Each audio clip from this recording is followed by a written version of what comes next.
Hello, everyone. I'm Mirna Castrejon, President and CEO of the California Charter Schools Association.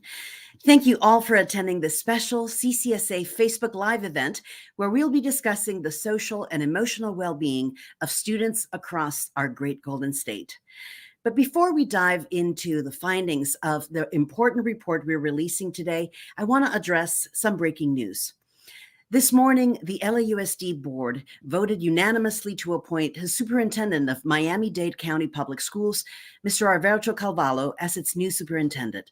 Mr. Carvalho comes to LAUSD at a time when we need someone who personally understands the immigrant community and the challenges of being an English learner, as well as the frontline challenges of teaching and leading urban public schools.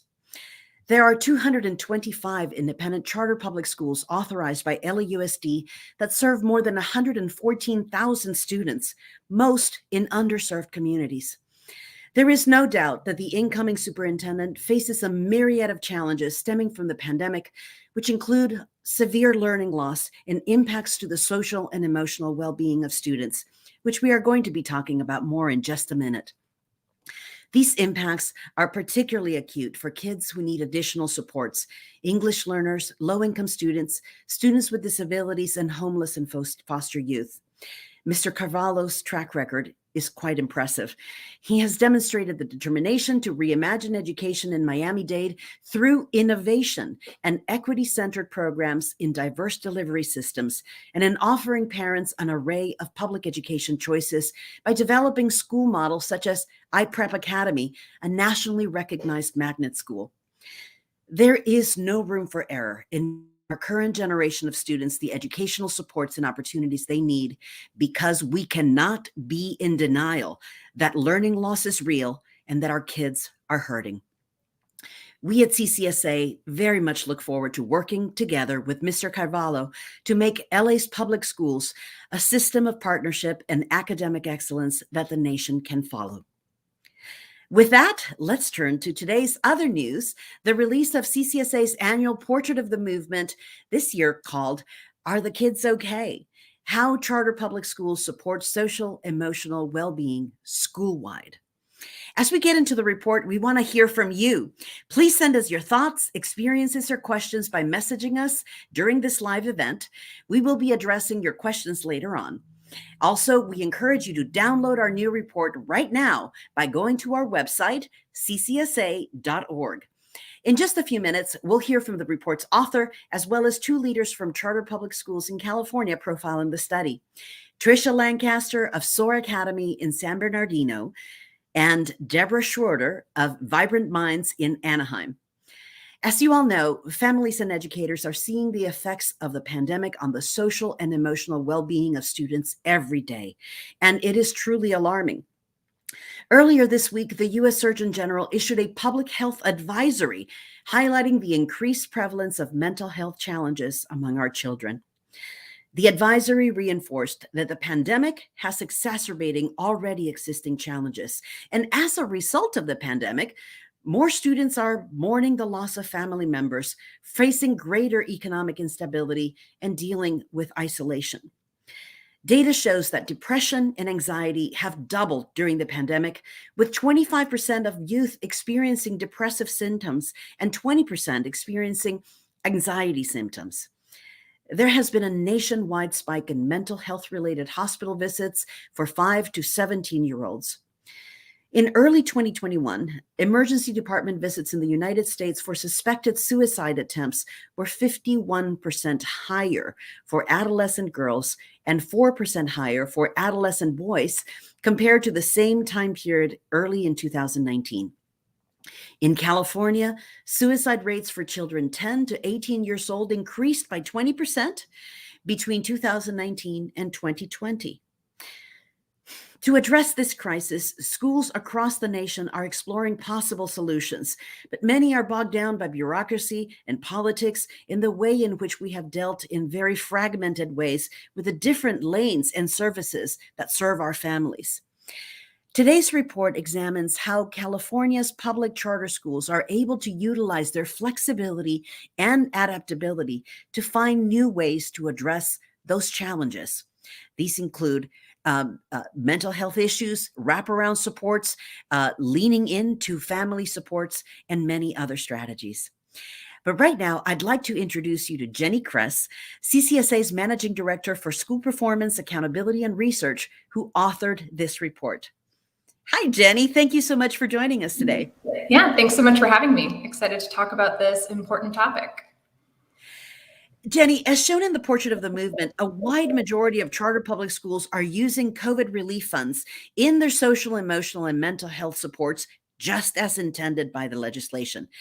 They have completely transformed their mental health supports or undergone a major or substantial expansion of their services. What exactly did you find in your research? Yeah, so we really wanted to dig into the fact we know that schools, public schools across the state have received a lot of federal funding and state level funding to help provide relief from the pandemic and distance learning. And so we wanted to understand what are schools doing with that money. And we found that charter schools are really doubling down on social emotional support. And so we know that because we looked at California Department of Public Health Safe Schools data, and we're able to see they asked a question about to what extent schools were expanding upon their social, emotional, and mental health supports. And we saw that of charter schools, 93% were expanding to some degree, and then about 3/4 or 74% were significantly or just completely overhauling their mental health and social emotional supports. And then we also finally looked into what specifically schools were doing with these funds. And so we saw that this, really differed by school depending on their students' needs, but this ranged from hiring additional social, emotional support staff, paraprofessionals, mental health counselors, to professional development for teachers, to links to community supports. That's great. I mean, that's an impressive record when you look at the very diverse needs across the state and the many different kinds of schools and communities that our public charter schools serve in California. You chose to go really in depth with 4 schools that represent different areas of the state. Why those schools, and what did you find? Sure. Yeah, we spoke with 4 different schools. We really wanted to focus on some different areas of the state than we focused on in last year's Portrait of the Movement, which also discussed the pandemic and how charters were using their flexibility to come back from this, trauma that we've all been experiencing. So we specifically narrowed our search to Orange County, Fresno County, and San Bernardino County. And then we really just wanted to find schools that were, had this proven track record and reputation of really excelling in social emotional support. And then we also spoke with Libertas, which is in Los Angeles. So that's not in one of those counties, but we had actually interviewed them for our recent report on serving Latino students with excellence, which you can also find on our website. And they offered some really great examples of what they're doing for social emotional support. So that made it into this report as well. That's wonderful. Now, I know that in the report, you actually outlined some very clear recommendations for policymakers and educators to seriously consider. Can you walk us through what those top recommendations are? Sure. Yeah. I think coming out of the report, some of the things that really stuck out were while every school had different strategies for dealing with this topic, they all sort of coalesced around these key themes of relationship building, tailoring supports to the individual student, focusing on growth, so staying positive, not dwelling on learning loss or what could have been had the pandemic not occurred, but sort of where we are and where we can grow. And then also really leaning and using communities, families, caregivers for support. And so those were sort of the key findings coming out of the report. And so our recommendations looked at how can we support educators in providing that kind of support and in exemplifying those best practices. So we recommend that schools provide professional development for teachers and support staff who are the ones actually forming these relationships and identifying what supports are necessary. And to do that, that really requires capacity. We know educators are really asked to do a lot right now. They were asked to do a lot before the pandemic, and now it's, continues to pile on. So yeah, I know we've heard of schools doing really cool things like giving staff, self-care time, or trying to figure out ways to really support them in supporting students. Mhm. And then on the policy side, we also just really want to encourage the state to continue to look at this issue, not only in the short term, but for the long term. The research shows that this isn't going away anytime soon. The mental health effects of the pandemic are going to be long lasting. And so, 1 year of additional funding, it really isn't going to cut it. Kids need continuous and consistent support moving forward. Great. That certainly makes sense. I mean, I think a lot of folks have somehow still cling to the idea that something magic's going to happen. There will be a definite end time, and then we'll go back to normal. And I think your report does an amazing job at really pointing out sort of like both the long-term implications for recovery, but also an opportunity to rehaul. And I certainly found it incredibly encouraging and hopeful, but also really agitational. We really have to get ourselves together to make sure that we're meeting the moment and meeting the needs of students. Jenny, thank you so much for joining us. Jenny is CCSA's Managing Director of School Performance, Accountability, and Research, and the author of the Portrait of the Movement report. And she'll be back in a moment as well to answer questions. Once again, we encourage all of you to download the report right now. You can do that by going to our website at ccsa.org and download our newest Portrait of the Movement report. And also, we want to hear from you. If you have any questions for Jenny, put them in the chat. We will have a chance to respond in a moment. I want to dive a little deeper into the report. But for right now, we are going to turn our attention to the next part of our Facebook Live event, where joining us next are leaders from two amazing charter public schools that are profiled in the report. I'd like to introduce Dr. Deborah Schroeder, Founding Executive Director of Vibrant Minds Charter School in Anaheim, California. Hi, Deborah. Hello, everyone. And Tricia Lancaster, Executive Director of SOAR Charter Academy in San Bernardino. Welcome, Tricia. Thank you so much. Excited to be here. Thank you both for taking time out of your incredibly busy schedule. We're right up on the edge of the holidays, and there's lots of challenges on campus. We want to talk about, share actually with our audience, the amazing things that you are doing to support your students who have been so dramatically impacted during the pandemic.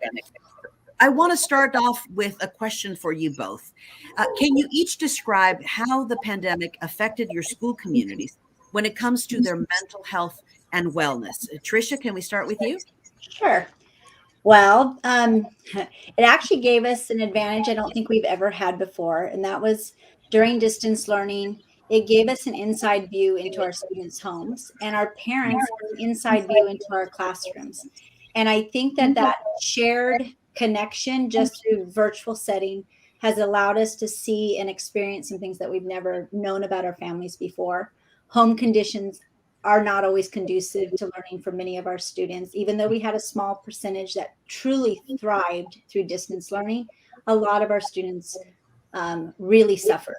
Many of our students experienced trauma through the changes that COVID brought on, and they experienced the loss of loved ones, loss of experiences, loss of their normal routine. And for children in the elementary, junior high age group, that normal routine is extremely important. And also then the trauma of just the lack of engagement through distance learning. A lot of our kids were disconnected. It was difficult for a lot of them to learn through that setting. We found that our teachers had to be extremely diligent on checking on the well-being of our students before any kind of true learning or teaching could occur. Communication became top priority over everything. Our families needed to know that we cared. We were there for them no matter what the needs were, whether the needs were about technology and access, whether it was about food, whether it was about the mental health of their children or the academics that they were suffering in. Many of our students, because they were away from campus for a year or more, some chose not to come back in the spring, even though we opened up. A lot of our students forgot how to be students. And some of them, those kindergartners and first graders, the only experience they have is online learning. So they didn't even know how to be a student in a classroom, learn how to share, learn how to communicate. So all of this affected their behavior. It affected their social skills. It affected their study skills. It affected their communication skills. And so after we returned to campus, we found that our students, because they were hurting across the board, we knew from immediate when these kids came on our campus, that we were going to have to expand and create new support systems around their mental health and their wellness and their just being a well-rounded student again. So this extra funding that has been flowing our way has just been so appreciated. So. Great. Thank you so much for that. That's quite a challenge. It sounds like you're doing incredibly responsive things. Debbie, tell us how did the pandemic impact your school community in particular? I think first off, it's important to understand that we still need to be merchants of hope. And so I think it becomes really critical that we help our scholars to tell their story. And I think about them when they're 20. How are they going to reflect back and tell their story about how they got through this pandemic? So we do some storytelling because I think it's really critical that we model that for them. But what we found is when our scholars came back to us, and we were so proactive, school was shut down on March 13th. We were up and running doing distance learning with Zoom on March 16th with technology in hand. So it's one of those things that as a small school, you can act really quickly. And I think it's one of the benefits of being a charter school. But what we found is when our scholars came back, they had difficulties in terms of just levels of emotionality. I can't tell you how often I see a scholar just sitting alone with tears in eyes, and we don't pass those opportunities to make that connection. So much of it is in the moment when we see something. The other part is the self-regulation wasn't as strong. I think that with the time that they were doing the distance learning, we thought we were reaching them the best we could, but they didn't really have that opportunity to practice the self-regulation that helps them to be strong learners. And then the other piece is that we're finding that they are not as intrinsically motivated to succeed and grow academically. With that, 3 areas, it really has made this a different world when it comes to teaching. Our staff has been amazing, and I know that staffs across the country have shown great resiliency as they've tried to make things work, and they've made multiple pivots to make it work. Right now, we have added counseling staff thanks to the extra funding that we've received, but we also acknowledge that we all now need to become counselors, not in that formal sense, but in that practical sense of being there for any child that needs us. The other part that we have found is that when it comes to our parents and community, it's a little bit harder to get them engaged and involved. Part of it is all the protocols that we have to go through, so we can't be as spontaneous in getting our parents involved. But the other part is that many of them are still in a high level of survival mode themselves. So their bandwidth is to really help their family unit and not necessarily contribute to all of us working together. Is certainly a huge challenge across the state. Let's dive a little bit deeper into each of your programs and your responses. Tricia, in the report, we took a look at a tool that SOAR uses called the Power of One. Can you please describe that program and what impact are you seeing it have on your students? Absolutely. Actually, this is right before the pandemic began. I came across a video by Josh Shipp called The Power of One. And in the video, he stated the whole video is basically about his personal life and how one adult changed everything for him. So he basically states that all kids are one caring adult away from success. So I looked a little bit deeper into the research behind that. And there's quite a bit of research showing that the students who do well have at least one stable and committed adult in their lives besides their parents or parent. So I took it upon myself to print out a list of every student who's enrolled at SOAR. And I placed it in the staff room. And at a staff meeting, I introduced the video, and then I introduced what I wanted to attempt to do at SOAR. And that was make sure that every student at SOAR had a connection, had an adult on their campus that they felt safe with, that they felt that they had a trusting relationship with. All staff on campus then proceeded to put dots next to students' names that they felt like they had a strong connection, didn't just know their name, didn't just know what grade they were in, but truly felt that they could assist a student, support a student, no matter what they were going through. So it gives us a very easy visual to look at and immediately know what kids don't have any dots next to them. And so the next step was then to have our staff intentionally look at those students that didn't have any dots and create that connection, create those trusting relationships so that we can impact our students with that connection. Exactly what Debbie just said about all of us being counselors. And that's kind of what, no matter who you are on our campus, whether you're a custodian, whether you're a front office, an admin, it does not matter. Those connections on our campus are extremely important. And so to figure out what kind of impact that has had, because when I first put it in the staff room, it was right before we went off. I mean, it was the spring of 2020. So we didn't get to do much with it right before we left to distance learning. So last year, it kind of just hung on the wall because nobody was on campus. So starting in August of this year, I went ahead and printed out an entire list of all our students. 450 students are hanging on our wall in our staff room. And at this point in December, there's only a couple handful of names that don't have dots. So I have added in new kids each trimester and encouraged our staff to continue to add dots as you create relationships. And we do a monthly belonging survey at SOAR, and we give our students, I think it's 6 questions, and they're all about, do you have connections? Do you feel like you have a role on our campus? Leadership roles, those type of things. And we had a baseline of 75% of our students in September felt like they were giving positive responses on this survey. Our goal was to increase to 77% by November, and we did that. And so asking kids on our campus about this, you can tell they notice. They know what's happening. They feel those trusting relationships. They feel like they have someone to go to. And new kids, it's hard for all new kids, especially during this pandemic, coming back from wherever they came from to SOAR, already joining a new culture. That trusting relationship has just become one of those priorities for us that we know we can't go beyond until we get these kids to understand that they're in a safe place and they have people who care about them. Such a powerful example.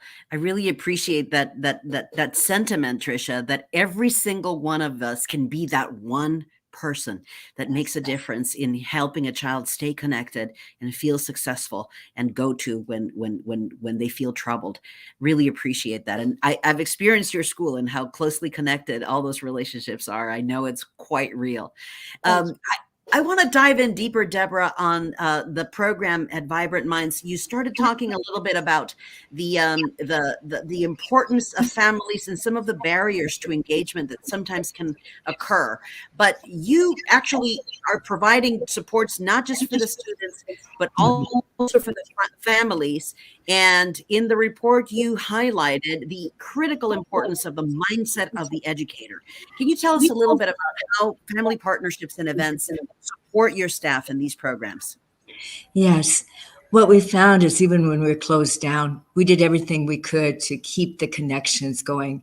And admittedly, Zoom was our best friend because that was sometimes the only way we could do that outreach. And so we did some emulation of what we would normally do. We had a kickoff meeting. We had parent-teacher conferences. We had open house. We had all those things you would traditionally do, but we did it via Zoom. But then we also wanted to get a little bit more creative, and we wanted to make sure that there was that synergy, that energy that makes a great school. So when it was around the holiday time, we did this whole holiday themed time where a lot of people tuned in. We were doing gift deliveries live via camera with drawings. We did anything we could to create that sense of normal. And we had huge staff participation as well as scholar and parent participation in that process. Simple idea, but something that I think really made people feel that we cared, that they were appreciative, and the connection continued. On top of that, we did things like the talent show where they brought in things. We had pumpkin carving, so we did that. We did anything to just make it feel less serious during a very somber time because there needed to be that balance. We also tapped into many community resources for our families. We were picking up food at food banks and we delivered them here at our school. We had toy drives, we had clothes drives, because we knew that there were a lot of families that were in dire financial circumstances. And again, we wanted to show that we cared and that we were there to support. And I think those things helped when we came back, because we came back in strong numbers still. Super important. Let us bring back Jenny to the event, and let us get ready to answer some audience questions. Please head over to the chat if you're listening to this important conversation. Upon releasing our Portrait of the Movement report for California's public charter schools, head over to the chat and provide comments or ask questions of any of our panelists, any questions you may have, and we'll try to get them answered. Jenny, there is one first question for you to address. What about the findings as you were researching this report? What surprised you the most? Yeah, thanks for that question. Well, a lot surprised me. I learned so much from this report. I mean, first off, really digging into the research on how the pandemic has impacted students' mental and emotional well-being was really sobering. And, I knew it was bad. I didn't know how bad it was. It's definitely, it feels like a really important topic to be talking about for sure. And then on the more positive side, in speaking with leaders like Debbie and Trisha, and also the leaders from Edison, Bethune, and Libertas in LA, I was really struck by the relationship building piece. I always thought of this as something that just sort of happened organically, and there's really so much thought and so much intentionality that goes into ensuring that every student has someone who they trust and know well on campus who can support them in the right way. And so I think when you visit some schools that do this well, it just seems like it all is, just sort of happening in this really nice organic way. But then behind the scenes, there's just educators working really hard and working really smart. That totally makes sense to me. Appreciate that response. Our school leaders, Trisha and Deborah, this pandemic is affecting everyone. I know I conduct my own life very differently than before the pandemic. And, these are our walls, even as there are some returns. And taking care of the mental health needs and the stamina of staff is a really critically important element as well, since people who are hurting can't help others that are hurting, or at least are in a diminished ability to be able to do so. How do you help your staff stay in that space where compassion and empathy and imagination can still thrive in spite of the challenges they're facing? I'd love to answer that.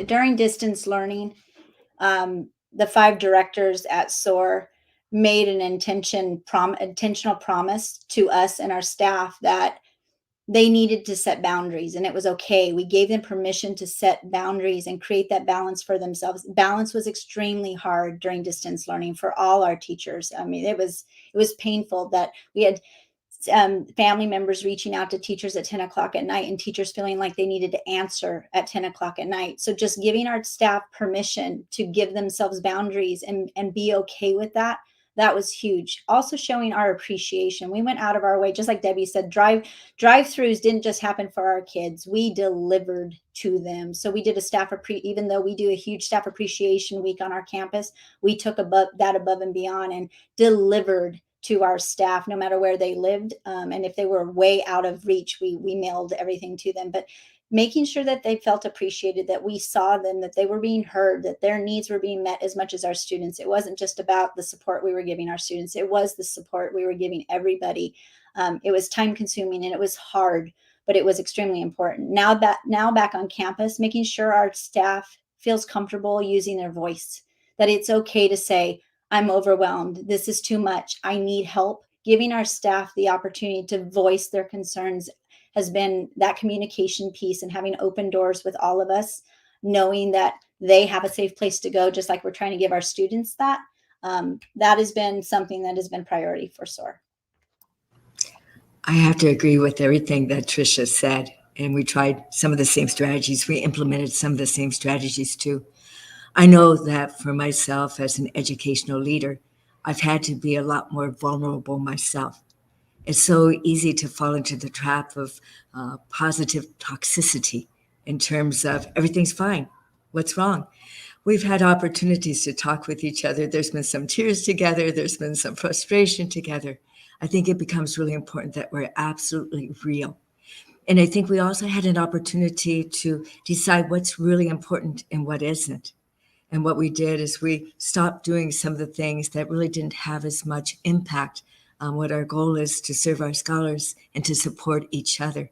So it was really a time for a different level of prioritization, as well as an understanding that our roles have shifted during this time. They may not ever shift completely back. That might be okay. We might come back on the other side even stronger and better. Perhaps even more real and more connected, for sure. There is one last question from the audience. If you can make a bridge to what you were just raising, Deborah, this notion of all of us having a role in holding up each other's mental and emotional well-being close to heart and close to mind. One of our audience members is asking, I feel as though all schools should add more counselors and social workers. Is that where your schools are doing? Is that what all schools should be doing? I know that we have, and that was a choice that we made because we felt that we needed to have not only the informal counseling that we all do, but also some more formal counseling. So I do think that's a very appropriate way to channel some of the funds that we have. I do think we might find that we need to continue to do this. It's not a short-term situation. When we look at our scholars that were impacted the most, I'm very worried about our first grade scholars. They are so special, but they didn't really have that beginning experience in school that we want to have. We're also concerned about our sixth graders. So every school may be a little bit different, but you know where that intense need is. And I don't see it as a short-term intense need. So yes, I do think counselors are beneficial. Social workers to make that connection with the homes are beneficial. And I do think we need to do it for the long term. Absolutely. Agree. Well, thank you so much, everyone, for taking part in this live Facebook event. This is an all too important and timely discussion.